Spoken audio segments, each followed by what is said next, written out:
Baik, Assalamualaikum warahmatullahi wabarakatuh.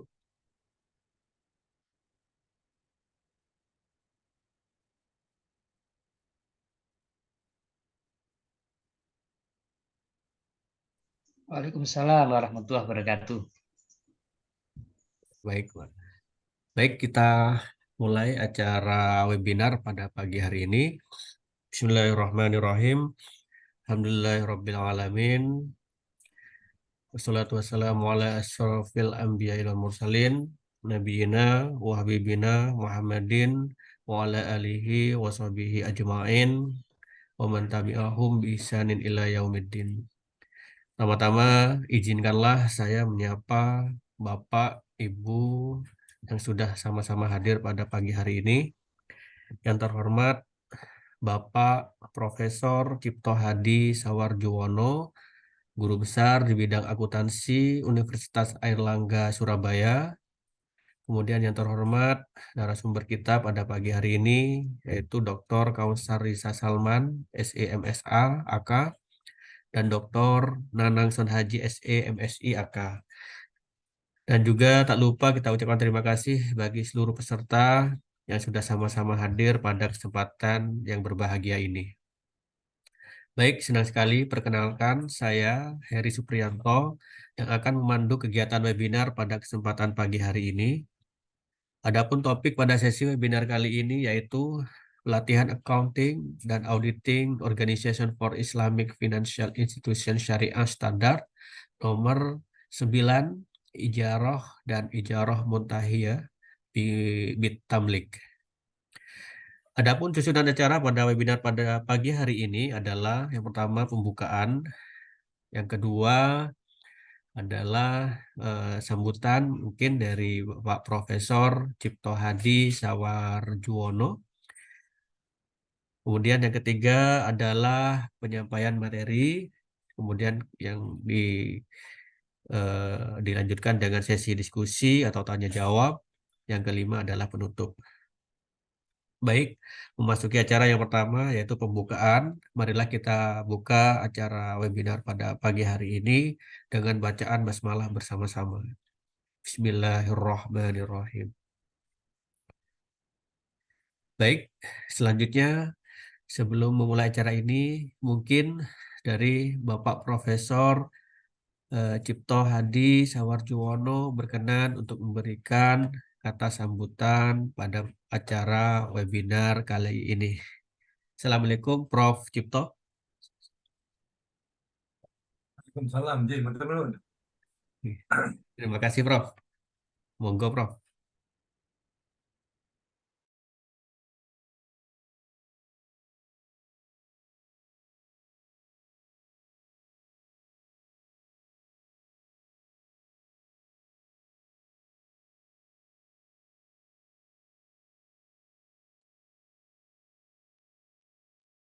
Nanti, nah, tadi saya tidak dengar.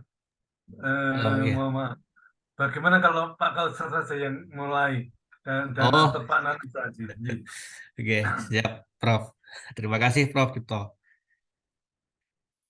Baik, selanjutnya eh, kita mulai acara ini, yaitu acara inti kita yaitu penyampaian materi.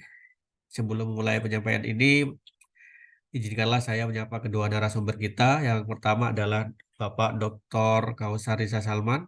Assalamualaikum Bapak Kausar, suara saya terdengar? Waalaikumsalam warahmatullahi wabarakatuh. Pak Eri, Alhamdulillah sehat. Jelas suaranya Pak Alhamdulillah. Eri, bisa saya tangkap dengan jelas. Oke, terima kasih Bapak Dr. Kausar. Selanjutnya adalah narasumber kita adalah Dr. Nanang Sonhaji SE MSIAK. Assalamualaikum Bapak Nanang, suara saya terdengar? Waalaikumsalam warahmatullahi wabarakatuh. Ya, terdengar dengan jelas, Mas Heri. Oke, terima kasih Bapak Nanang. Kemudian tak kenal maka tak sayang, maka selanjutnya izinkanlah saya menyampaikan CV singkat dari para narasumber kita. Yang pertama dari Bapak Dr. Kausarisa Salman, SEMSAK. Beliau merupakan pengurus Ikatan Akuntan Indonesia atau IAI, bidang akuntansi syariah. peneliti juga dan seorang penulis di buku akuntansi syariah dan menjadi sebuah narasumber juga di Radio Jakarta Islamic Center atau GIC dan juga sebagai dosen di Universitas Hayam Buruk Perbanas Surabaya. Kemudian narasumber selanjutnya adalah Bapak Dr. Nanang Son Haji, SE MSIAK. Beliau merupakan peneliti dan reviewer jurnal, juga sebagai narasumber Radio Jakarta Islamic Center atau GIC, dan sebagai dosen juga di sebuah Universitas Hayam Buruk Perbanas Surabaya. Baik, sebelum kita mulai materinya, perlu juga saya ingatkan bahwa pemaparan materi akan berlangsung selama kurang lebih 30 menit dan sisanya akan melakukan diskusi atau tanya jawab. Dan kepada Bapak Ibu yang berkenan hadir juga pada seminar online pada pagi hari ini, boleh untuk sambil menyimak materi dari narasumber juga melayangkan pertanyaan-pertanyaan melalui lewat Zoom, chat Zoom yang sudah tersedia selama pemateri menyampaikan.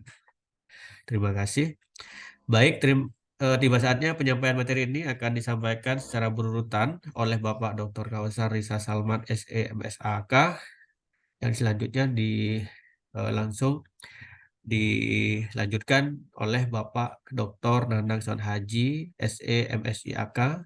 Waktu dan layar kami persilahkan. Baik, Assalamualaikum warahmatullahi wabarakatuh. Waalaikumsalam warahmatullahi wabarakatuh. Alhamdulillah, wassalatu wassalamu ala rasulillah, wala haula wala quwata illa billah. Alhamdulillah, senang sekali pada pagi hari ini kita bisa melanjutkan kajian kita tentang beberapa standar syariah yang diterbitkan oleh AOIV. Kemudian pada kesempatan ini kami mengucapkan terima kasih yang sebesar-besarnya kepada Prof. Cipto Hadi yang sudah bersedia hadir pada acara kita hari ini. Ya, semoga memberikan kemanfaatan dan keberkahan untuk kita semuanya. Dan juga Dr. Nanang dan rekan-rekan semuanya yang senantiasa semoga Allah memberikan keberkahan ya, dan kemanfaatan dari apa yang akan kita bahas pada kesempatan ini. Jadi yang kita lakukan pada hari ini itu adalah yang sebetulnya kita akan menjelaskan tentang standar syariah yang diterbitkan oleh AOIV ya, dari Accounting and Auditing Organization for Islamic Financial Institution. Dan ini alhamdulillah sudah berjalan di siang ke-5 ya Pak Eri ya. Sebelumnya saya izin share screen ya Pak Eri. Silakan.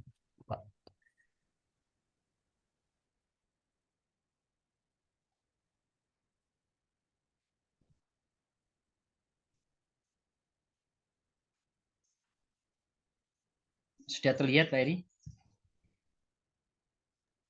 Masih proses. Oke, sudah terlihat. Ya. Jadi ini seri yang ke-5, kita akan bahas tentang standar syariah yang ke-9 ini. Standar syariah yang ke-9 ini tentang ijarah dan ijarah muntahiyah bitamlik. Ini edisi revisi ya. Jadi karena materinya cukup banyak Pak Eri, jadi kita bagi menjadi 2 bagian insya Allah ya. Jadi bagian yang pertama ini akan kita bahas kalau dalam standar syariahnya itu sampai dengan bentuk-bentuk akad ijarah ya, bentuk-bentuk akad ijarah. Ya, dan juga nanti dari standar akuntansi syariah AOIV ya, standar syariah AOIV ini juga akan kita jelaskan nanti sebagiannya dan juga contoh kasusnya ya, untuk memperjelas prakteknya dari akad ijarah ini. Yang pertama ruang lingkup standar ya, ruang lingkup standar nomor 9. Di standar nomor 9 ini membahas tentang sewa operasi ya dari harta atau properti. Jadi sewa menyewa ya. Dan kemudian yang kedua juga membahas tentang ijarah muntahiyah bitamlik ya, ijarah muntahiyah bitamlik. Ini biasa disingkat dengan IMBT. Biasa disingkat dengan IMBT. YMBT ini merupakan akad di mana akad ijaroh yang diakhiri dengan perpindahan kepemilikan. Ya. Ini juga dijelaskan dalam standar ini. Kemudian baik itu instansi atau lembaga keuangan syariah itu sebagai pemberi sewa, ya, atau pemilik, atau biasa juga disilakan dengan mukjir, dan ada juga ya sebagai penyewa atau mustajir. Ya, karena nanti ada beberapa akad yang di mana lembaga keuangan syariah itu juga berkedudukan sebagai penyewa. Kemudian yang kedua ini kita bahas tentang janji untuk sewa. Janji untuk sewa. Pada prinsipnya ya akad ijaroh, akad sewa menyewa, ya, akad sewa menyewa. Jadi akad sewa menyewa ini perlu dipahami ya ada dua jenis. Yang pertama itu sewa menyewa berkaitan dengan manfaat suatu aset, ya, manfaat suatu aset. Kemudian yang kedua, sewa menyewa berkaitan dengan manfaat orang, ya, atau jasa, bisa dikenal dengan jasa. Yang dibahas di sini ya lebih banyak sebetulnya lebih kepada sewa menyewa atas manfaat barang, ya, sewa menyewa atas manfaat barang. Jadi dijelaskan di sini ya bahwa aset ijarah itu dilaksanakan atas suatu aset yang dimiliki oleh pemberi sewa. Di aset itu dimiliki oleh mukjir atau pemberi sewa. Ya, namun pelanggan berhak meminta institusi untuk memperoleh aset tersebut, ya, atau memperoleh hak pakai atas aset yang sudah ada yang ingin disewa oleh pelanggan. Ini juga dibolehkan, ya. Para peserta ini juga dibolehkan, ya. Jadi kalau misalnya pihak institusi keuangan itu belum memiliki aset, ya, maka pelanggan juga bisa untuk meminta institusi atau lembaga keuangan itu agar memperoleh aset, ya, atau memperoleh hak pakai, ya, kemudian baru disewakan kepada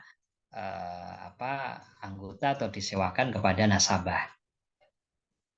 Nah, kemudian yang kedua ya pada prinsipnya ijarah itu ya, bisa dilakukan secara langsung terhadap suatu harta, itu asalnya seperti itu tanpa ada perjanjian induk sebelumnya.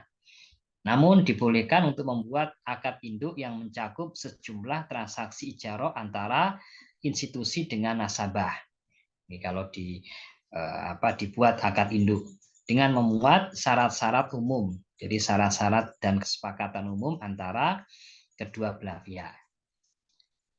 Kemudian yang berikutnya, lembaga keuangan syariah atau institusi itu juga boleh mewajibkan kepada nasabah untuk membayar ya sejumlah uang, ya, pada nasabah yang berjanji untuk membayar sejumlah uang, ya. Jadi membayar sejumlah uang itu dalam rangka untuk menjamin keseriusan dari nasabah dalam menerima sewa atas aset tersebut dan kewajiban-kewajiban selanjutnya.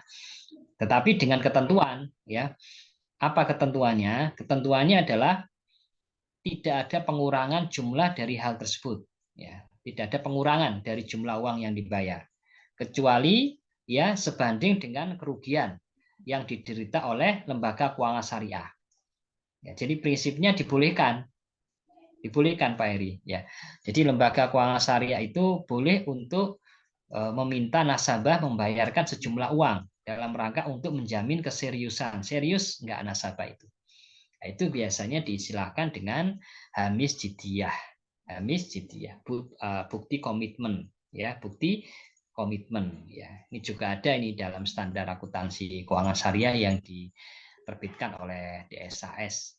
Ini kalau bahasanya hamis jiddiyah itu bahasa yang ada di standar akuntansi syariah. Ya. Kemudian apabila pemesan dalam hal ijarah yang berkaitan dengan janji pengalihan kepemilikan, nah ini berkaitan dengan ijarah yang kedua tadi, Pak Heri dan para peserta.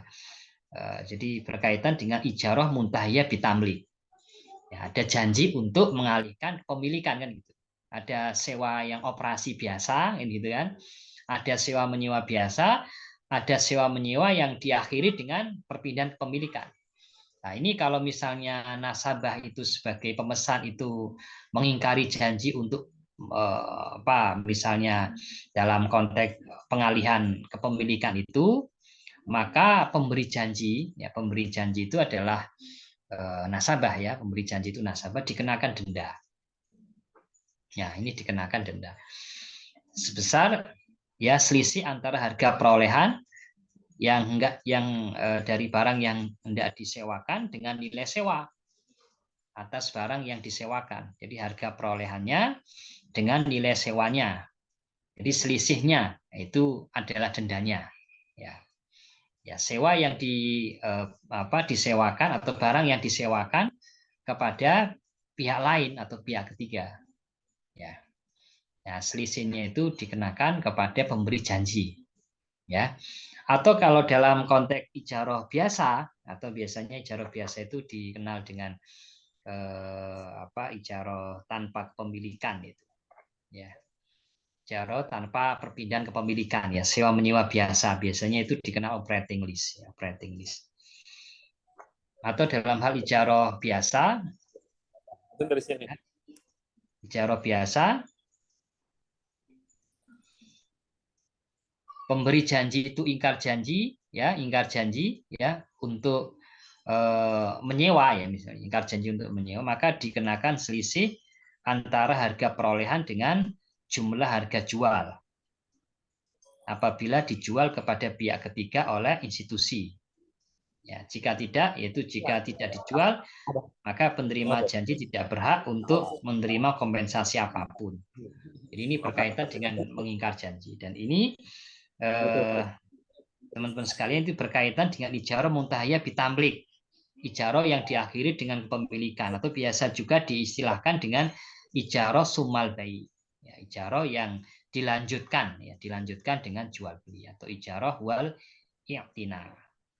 Nah, kemudian selanjutnya jumlah uang yang distorkan oleh pelanggan ya sebagai jaminan tadi ya atas komitmennya yang melanjutkan yang sebelumnya, itu disimpan atas dasar perwakilan atau atas dasar perwalian ya, akad wakalah ya di dalam institusi, yang dalam hal ini institusi itu tidak bisa menginvestasikan ya tanpa izin dari pelanggan, atau dapat disimpan atas dasar perwalian investasi yang dalam hal ini pelanggan mengizinkan. Jadi kalau pelanggan mengizinkan untuk diinvestasikan, maka dibolehkan lembaga keuangan atau institusi untuk menginvestasikan ya bukti komitmen yang distorkan oleh nasabah. Ya, karena di sini akad investasi, maka tentu harus ada pembagian nisbahnya, Pak Edi. Jadi bagi hasilnya harus jelas ya, bagi hasil yang diterima oleh institusi dan bagi hasil yang diterima oleh nasabah. Terus mungkin sebelum besar lagi kan. Jadi kemudian akuisisi aset untuk disewakan ya, akuisisi asetnya dengan diperbolehkannya suatu akad ijarah mengenai harta, jadi ijarah sewa menyewa atas harta, maka itu harus didahului ya sewa itu dengan perolehan harta ya, dari harta yang akan disewakan atau hak pakai.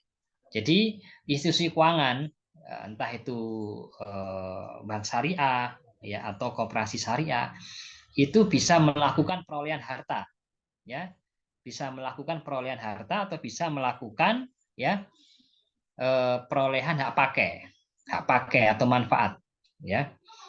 Jika aset atau hasil yang dimilikinya adalah milik institusi secara prinsip, maka ijarah bisa dilaksanakan segera ya, karena hasilnya sudah dimiliki atau manfaatnya sudah dimiliki. Namun jika aset tersebut diperoleh oleh pelanggan ya atau oleh pihak ketiga, maka ijarah tidak bisa dilaksanakan kecuali sampai diperoleh oleh institusi. Ini berkaitan dengan akuisisi. Nah, kemudian suatu aset bisa diperoleh oleh salah satu pihak dan kemudian disewakan kepada pihak lain. Dalam hal ini transaksi ijarah atau sewa menyewa itu tidak boleh ditetapkan sebagai syarat akad jual beli ya di mana institusi memperoleh akad tersebut. Ini biasanya ya, dikenal dengan istilah bai at-ta'jir. Bai at-ta'jir. Sebagian ulama membolehkan, tapi dalam fatwa AUIF itu menjelaskan dan menguatkan bahwa akad ijarah itu tidak bisa dijadikan sebagai syarat akad jual beli. Jadi misalnya ketika dibuat akad jual beli, ya kemudian dibuatkan syarat, ya akan terjadi akad jual beli jika salah satu pihak atau jika pihak pembeli itu menyewakan kepada pihak penjual, atau dengan syarat ada akad sewa menyewa, itu dilarang atau tidak diperbolehkan menurut AUIF, ya. Kemudian penyewa, ya penyewa dalam hal ini adalah mustajir, ya istilahnya mustajir, itu boleh mengadakan kontrak subsewa dengan pihak selain pemilik, ya. Itu biasanya dikenal dengan istilah subleasing, sublease atau ijarah muwaziyah, ijarah muwaziyah. Boleh. Jadi kalau misalnya kita sewa, kemudian kita sewakan kepada pihak lain, itu boleh, ya. Apakah nilai sewanya sama, lebih rendah atau lebih tinggi? Yang harus dibayarkan saat ini tunai atau ditangguhkan? Ya. Terserah, ya. Di situ ada keleluasaan atau ada kelonggaran. Kecuali, ya ini ada pengecualian. Jadi kecuali jika pemilik menetapkan bahwa penyewa tidak boleh, ya, misalnya jika tidak boleh menyewakan kepada pihak lain, maka jika ada larangan dari pihak pemilik, maka tidak boleh dilakukan subleasing. Tidak boleh melakukan hal tersebut tanpa persetujuannya. Kemudian selanjutnya, penyewa boleh menyewakan kembali aset tersebut kepada pemiliknya. Jadi ini dikembalikan lagi kepada pemiliknya.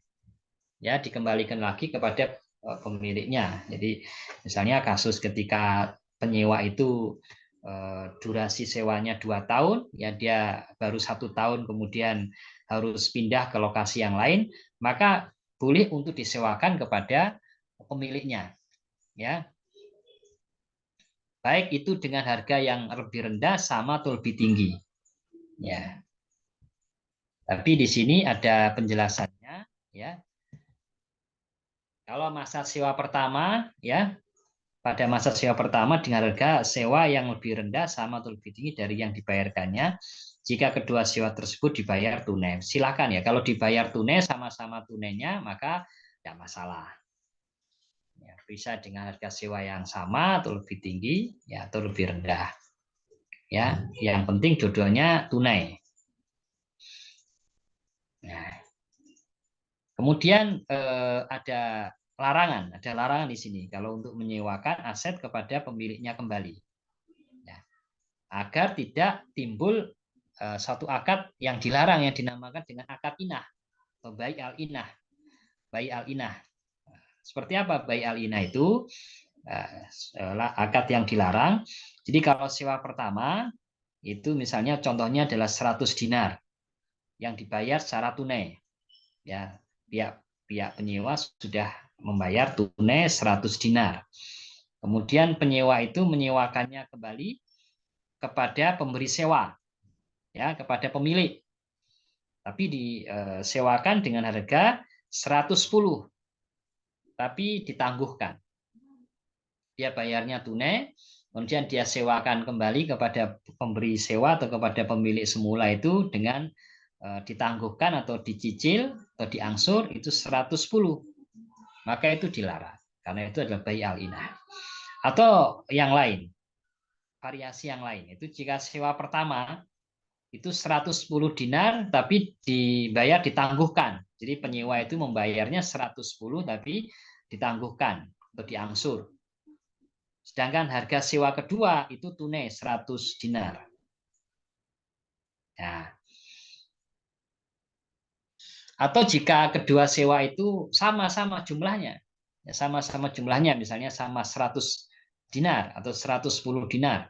Tapi yang pertama ditangguhkan, kemudian yang kedua ditangguhkan 1 bulan, yang kedua ditangguhkan 2 bulan. Atau yang pertama tunai, yang kedua ditangguhkan.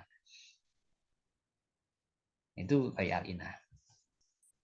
Kemudian selanjutnya yang penting juga adalah kontrak ijarah itu boleh dilaksanakan agar suatu aset yang diambil alih oleh yang pihak menyewakan diserahkan kepada penyewa sesuai dengan spesifikasi yang akurat. Ya, jadi di situ ada penjelasan ya spesifikasi yang akurat. Meskipun aset itu ya bukan milik yang menyewakan. Belum menjadi milik yang menyewakan ini maksudnya.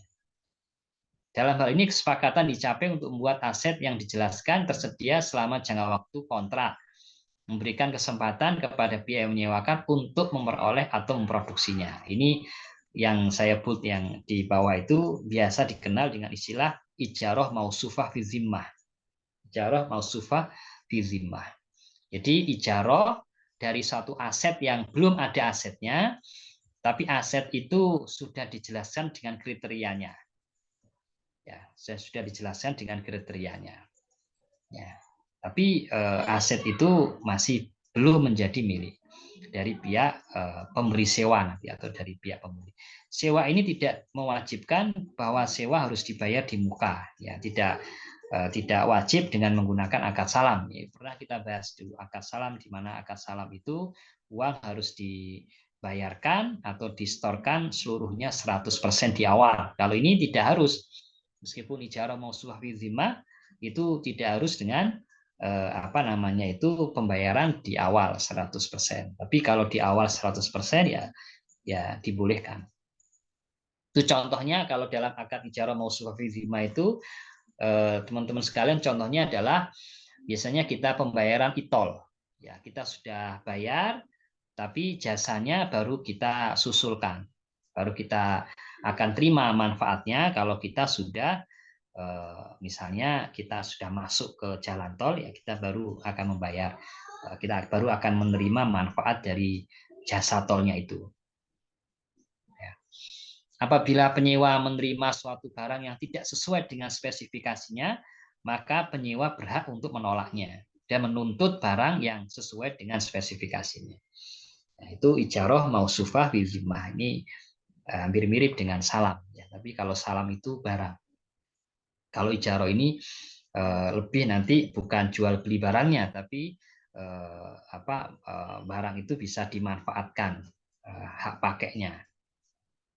Kemudian pelanggan dapat secara bersama-sama dengan institusi keuangan memperoleh aset yang ingin disewakan. Jadi bersama ini. Ini biasanya dikenal dengan istilah musyarakah mutanakisah, MMQ.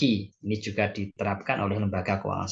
Jadi pelanggan dan institusi keuangan ya itu menjadi pemilik aset bersama. Dan kemudian aset itu disewakan ya kepada pelanggan ya. Pelanggan sebagai salah satu pemilik, dia akan menyewa aset tersebut ya dari institusi. Dalam hal ini jumlah sewa yang ditetapkan sebagai piutang oleh institusi ya. Jadi institusi mencatat itu sebagai piutang sewa hanya sebanding dengan bagiannya dalam kepemilikan aset. Jadi piutangnya institusi ya sebanding dengan kepemilikan asetnya institusi. Karena pemilikan asetnya itu juga terbagi dengan nasabah atau pelanggan. Karena pelanggan juga salah satunya. Ini biasanya identik dengan musyarakah mutanakisah. Kemudian suatu institusi bisa menunjuk salah satu pelanggannya untuk bertindak sebagai agen atau wakil dalam kontrak keagenan atau kontrak wakalah dalam memperoleh aset yang diinginkan oleh pelanggan. Ya, seperti contohnya kalau berkaitan dengan sewa menyewa peralatan, sewa menyewa mesin, ya, sewa menyewa kendaraan, ya maka dibolehkan institusi untuk menunjuk pelanggannya sebagai agen atau wakil dalam membeli barang. Ya, tetapi deskripsi barangnya dan juga harganya itu ditetapkan dengan memperhatikan kepentingan dari institusi. Ya, karena harta itu adalah hartanya institusi.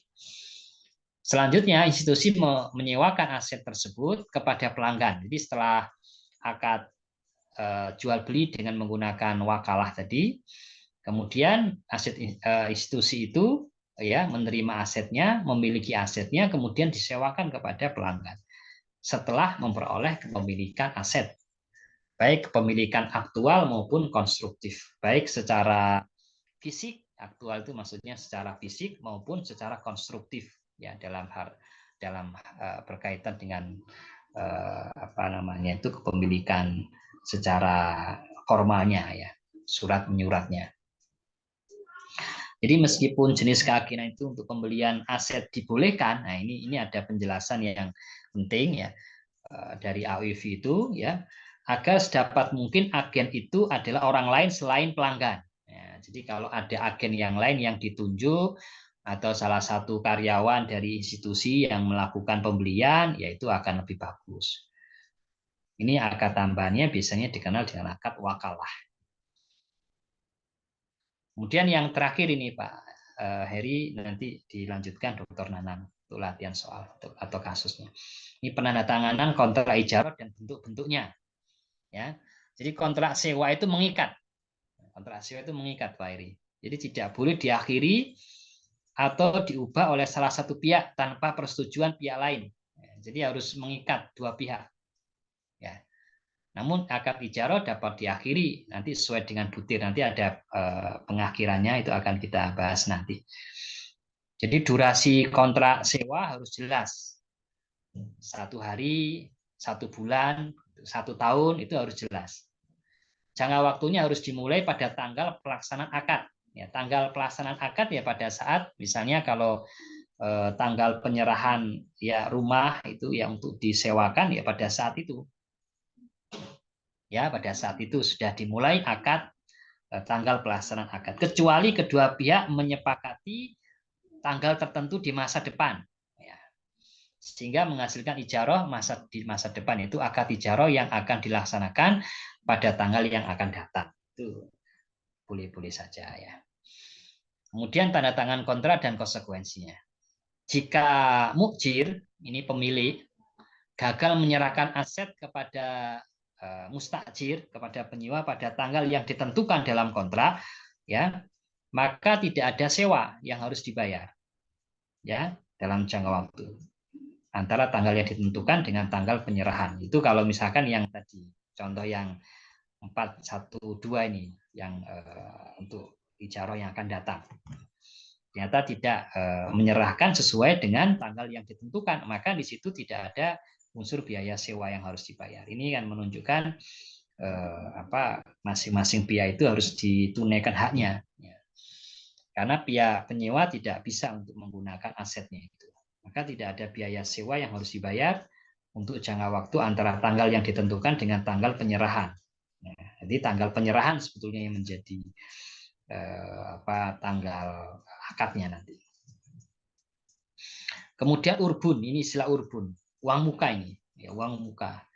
Uang muka itu bisa diambil sehubungan dengan sewa pada saat pelaksanaan kontrak. Jadi pada saat akad boleh dengan menggunakan akad, dengan menggunakan pembayaran uang muka. Dengan penyewa mempunyai hak untuk mengakhiri kontrak selama jangka waktu tertentu. Ya. Dan urbun diberlakukan sebagai pembayaran uang muka sewa. Jika akad ijarah tidak dilaksanakan karena alasan yang disebabkan oleh penyewa, ya misalnya karena pihak penyewa yang tidak meneruskan akad, ya sudah melakukan pembayaran uang muka ya, atau urbun ini, maka pemberi sewa atau mujir itu bisa menahan urbun, ya ditahan urbunnya. Namun lebih baik jika institusi itu menghindari atau melepaskan jumlah yang melebihi kerugiannya. Ya. Kemudian yang terakhir ini bentuk-bentuk akad ijarah. Ya. Kontrak ijarah bisa dilaksanakan sehubungan dengan aset yang sama. Jadi asetnya sama, ya untuk periode yang berbeda, ya untuk beberapa penyewa itu dibolehkan. Itu yang biasanya dinamakan dengan successive lease. Ya. Dengan ketentuan bahwa dua kontrak tidak dilaksanakan sehubungan dengan aset yang sama. Jadi kalau aset yang sama ya dengan periode yang sama ya tidak boleh digunakan atau dibuat dua kontrak. Ya. Kemudian apabila pihak yang menyewakan mukjir itu menandatangani akad ijarah untuk satu aset tertentu untuk jangka waktu tertentu, maka mukjir tidak dapat menandatangani akad ijarah lagi dengan penyewa lain. ya selama jangka waktu ijarah yang ada ataupun sisa waktu yang ada. Itu kalau misalnya dari aset ijarahnya itu sudah selesai ya, atau sudah masih ada jangka waktu yang tersisa tapi asetnya itu tidak digunakan oleh pihak penyewa. Nah, ini kontrak ijarah dapat ditandatangani dengan beberapa penyewa yang berhak atas manfaat tertentu, yang sama atas aset tertentu, dan jangka waktu sewa tanpa menentukan jangka waktu tertentu untuk orang tersebut. Ya, kemudian penyewa dapat mengundang orang lain untuk berbagi hasil yang dimiliki. Nah, ini biasanya nanti menjadi kepemilikan bersama ini dalam hak pakai atas properti yang disewa. Hal ini, kasus ini hanya dapat dilakukan sebelum melakukan subsewa. Jika properti disewakan kembali setelah pemilik bersama memiliki hak pakai hasil, maka nanti kalau disewakan ya, maka masing-masing pihak berhak untuk mendapatkan ujroh ya, sesuai dengan bagiannya masing-masing. Itu kalau kepemilikan bersama. Itu mungkin Pak Eri dari saya sampai dengan bentuk akad ijarah. Nanti untuk materi selanjutnya disampaikan oleh Dr. Nanan. Ya. Silakan Dr. Nanan. Kontrol.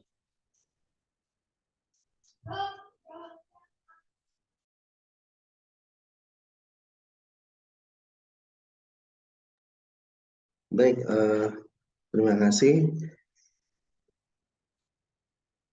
Jadi melanjutkan tadi yang sudah dijelaskan, coba kita masuk ke dalam praktik bagaimana akad ijarah itu dalam kehidupan sehari-hari. Kami nanti akan memberikan salah satu ilustrasi transaksi atau akad ijarah dalam bentuk yang sederhana agar mudah dipahami. Dan harapan kami nanti dalam perkembangan diskusi bisa ditanyakan hal-hal ataupun bisa didiskusikan hal-hal lain yang berkenaan dengan transaksi akad ijarah tersebut. Baik, sebelum kita memasuki ilustrasi transaksi akad ijarah, kita kenali dulu ya pedoman akuntansi ijarah bagi pemilik. Ya, jadi yang pertama memang dalam standar AUF itu pendapatan ijarah ini diakui dalam laporan laba rugi lesor sisi penyewa berdasarkan metode akrual, artinya transaksinya itu ya didasarkan pada saat terjadinya akad. Nah, itu sudah dicatat. Nah, kemudian karena misalkan saja yang disewakan itu adalah aktiva tetap, maka nanti dalam penentuan beban biayanya serta perhitungan keuntungan yang harus diperhitungkan ya untuk menentukan biaya sewanya itu bisa menggunakan metode garis lurus ya, umumnya metode garis lurus, ataupun boleh menggunakan metode lain yang disukai. Karena dalam penentuan penyusutan itu banyak pilihan-pilihan metode yang diperbolehkan. Nah, pihak yang menyewa harus menerapkan dasar sistematis lain jika dapat ditentukan bahwa dasar tersebut dapat mewakili pola hilangnya manfaat. Karena nanti yang kita contohkan itu adalah aset tetap, tentu saja ini akan diperhitungkan ya berapa sisa nilai manfaat setelah adanya pemakaian dari aktiva tetap tersebut. Nah, biaya-biaya ijarah yang timbul dalam memperoleh pendapatan ijarah itu nanti diakui sebagai beban dalam laporan laba rugi pemberi sewa yang meliputi itu penyusutan aset ya. Kemudian amortisasi biaya langsung dan juga biaya-biaya lain yang timbul. Biaya-biaya lain yang timbul itu adalah biasanya biaya-biaya yang dikeluarkan sampai dengan aset tersebut bisa digunakan. Gitu. Nah, ini selanjutnya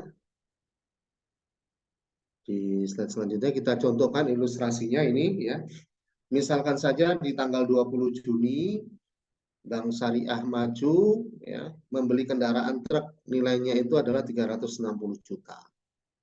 Kemudian ada biaya-biaya lain yang muncul dari angka tersebut ya, seperti misalkan untuk pengurusan surat dan pajak ya, dengan di total jumlahnya itu 40 juta.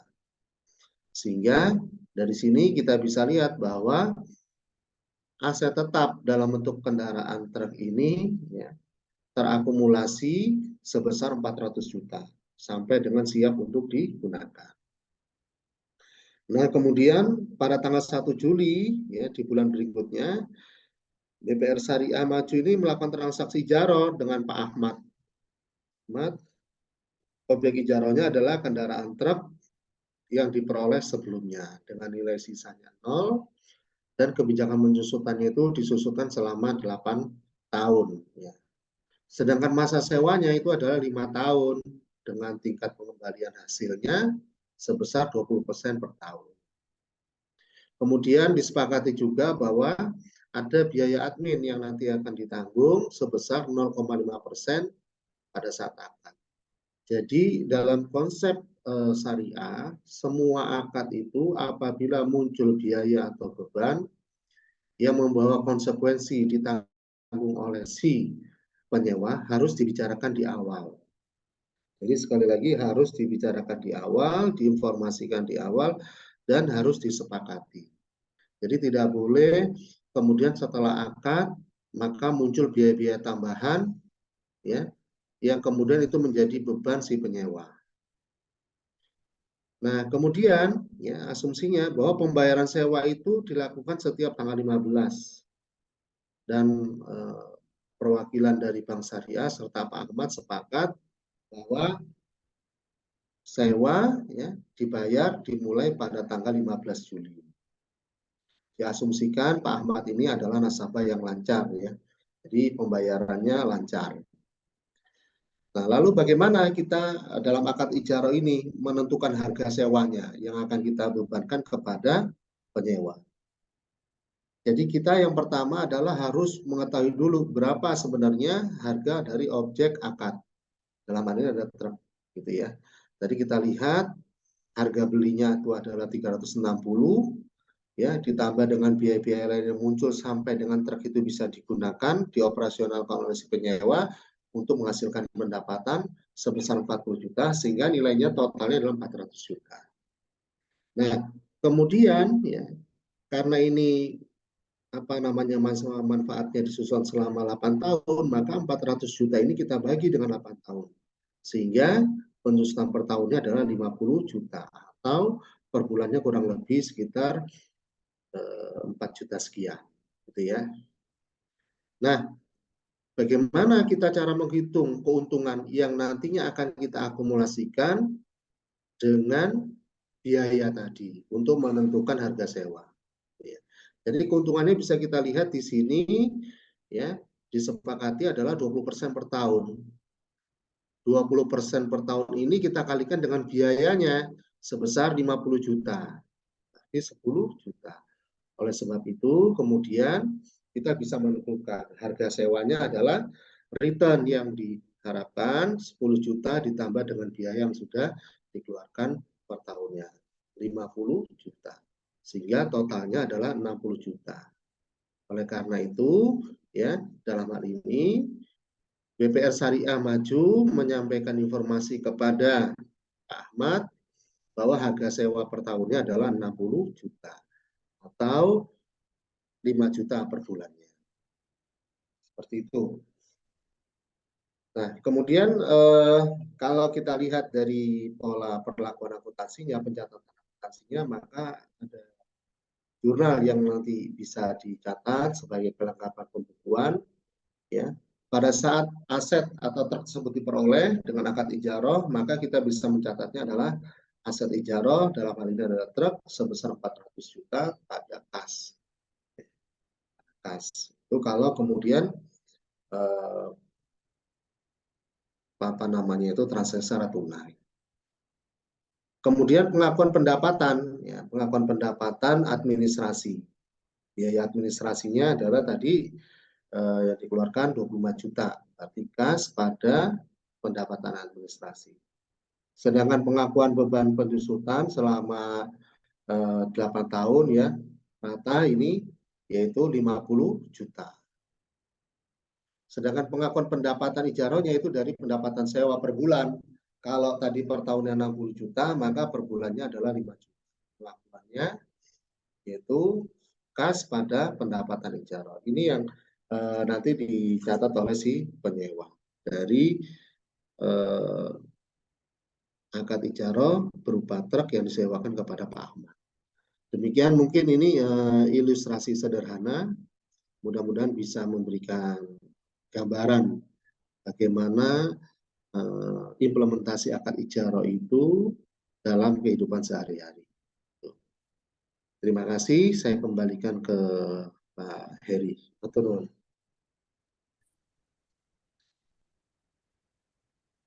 Baik, terima kasih atas materi yang sudah disampaikan oleh para narasumber kita pada kesempatan ini. Selanjutnya adalah sesi diskusi atau tanya jawab. Baik, kita mulai sesi diskusi ini. Mungkin ada yang ingin ditanyakan dari peserta.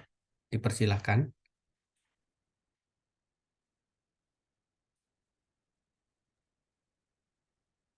Boleh bertanya ya? Oh, nggih, Prof. Monggo, Prof. Entah, yang menjawab siapa terserah, gitu kan? Nggih. Pak Nanang Nggih. atau Pak Kautsar, silakan. Jadi kalau kita perhatikan loh ya, penjualan tadi kan disebutkan berdasarkan akrual, gitu ya, berdasarkan akrual. Padahal menurut coba akrual itu dikatakan dibayar sekian kali, 3 kali misalnya, bayar 3 kali. Yang pertama itu padahal kontraknya itu November atau Desember gitu ya, November atau Desember sudah dicatat, ternyata nggak dibayar sama sekali.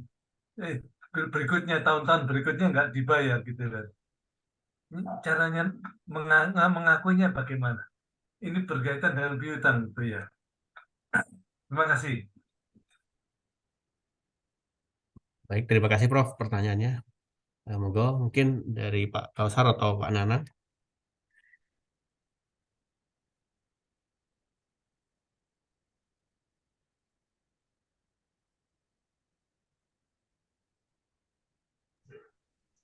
Baik, Prof. Terima kasih atas pertanyaan dan bisa kita diskusikan, Prof, terkait dengan pertanyaan tadi yang disampaikan. Jadi kalau ada itu satu kasus di mana piutang ijarah atau biasanya dikenal dengan piutang ujroh itu atau ujrohnya itu ya tidak dibayarkan ya selama beberapa waktu gitu ya, Prof. Selama beberapa waktu, maka nanti dari pemilik atau pemberi sewa ya, atau ini juga bisa masuk dalam institusi misalnya jasa itu ya, misalnya pemberi jasa ya, itu memang nanti perlu dilakukan apa namanya itu masuk di kerugian penurunan nilai. Jadi kerugian penurunan nilai. Atau nanti kita buat cadangan kerugian penurunan nilai. Jadi kalau misalnya perusahaan itu ya mencatatnya atau dalam kebijakan akuntansi itu dalam pencatatan kerugian piutang itu bisa menggunakan metode langsung atau bisa menggunakan cadangan. Ya, bisa menggunakan metode cadangan. Jadi dari beberapa aset yang disewakan ya ada beberapa yang kurang lancar ya, maka nanti perlu dilakukan pencatatan tentang kerugian penurunan nilai dari piutang ijarah itu, dari piutang ijarah. Nah, nanti dari akhir tahun ya kita bisa melakukan penyesuaian cadangan kerugian penurunan nilainya. Ya. Kemudian nanti kalau misalnya bisa tertagihkan, ya bisa tertagihkan, maka kita bisa melakukan memunculkan kembali atau melakukan pencatatan kembali untuk akun yang sudah kemarin sudah sebelumnya sudah dihapuskan misalnya untuk dipulihkan kembali. Ya. Itu bisa masuk ke sana, Prof. Mungkin Pak Nanang bisa bisa menambahkan. Monggo Pak Nana.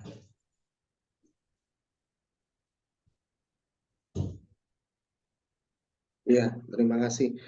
Jadi kalau di kata secara akrual memang yang muncul nanti adalah piutang.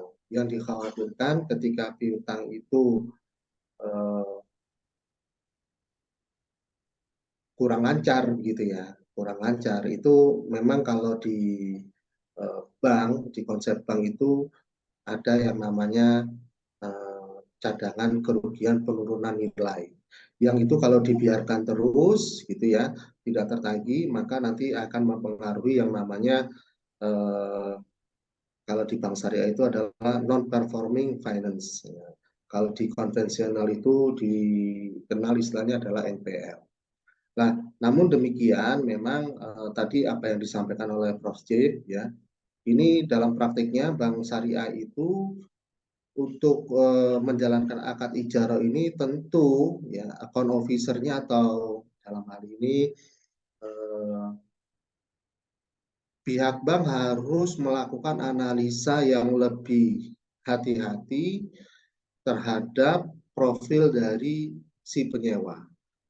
Harapannya apa? Harapannya ketika dilakukan akad ijarah dengan model pembayaran secara angsuran itu betul-betul kolektibilitas dari nasabah ini lancar gitu.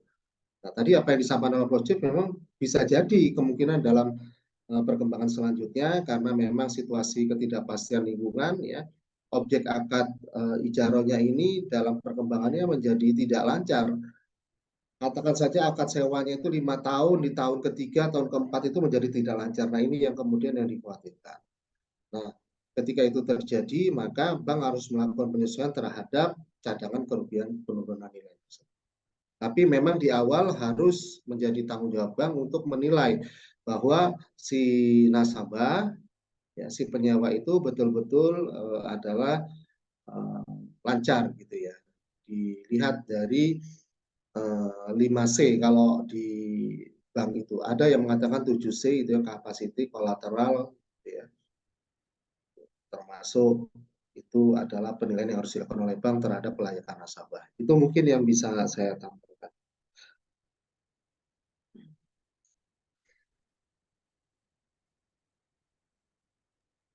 Baik, terima kasih atas pertanyaan dari narasumber kita. Mungkin ada tanggapan dari Prof. Cipto.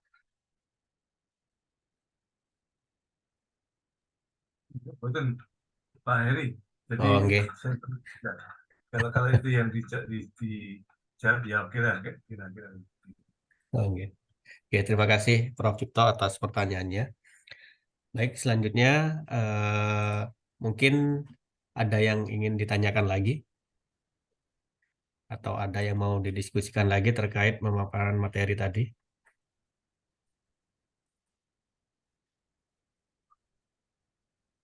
Dipersilakan.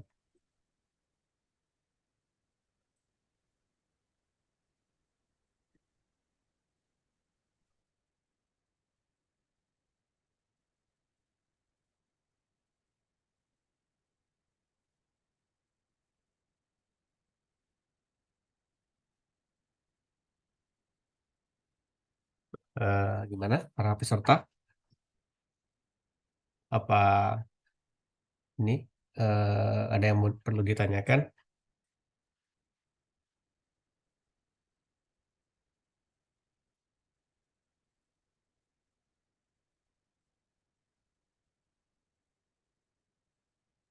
Baik, kalau tidak ada yang ditanyakan lagi, mungkin acara ini kita dapat akhiri ya.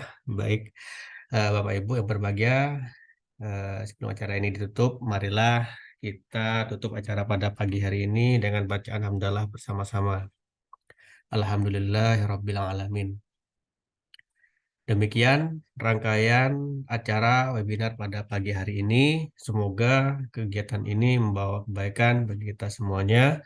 Terima kasih kepada Bapak Ibu yang hadir pada acara ini. Tidak lupa saya selaku pembawa acara mohon maaf yang sebesar-besarnya apabila terdapat kesalahan dalam membawakan acara pada pagi hari ini. Baik, saya akhiri kegiatan ini.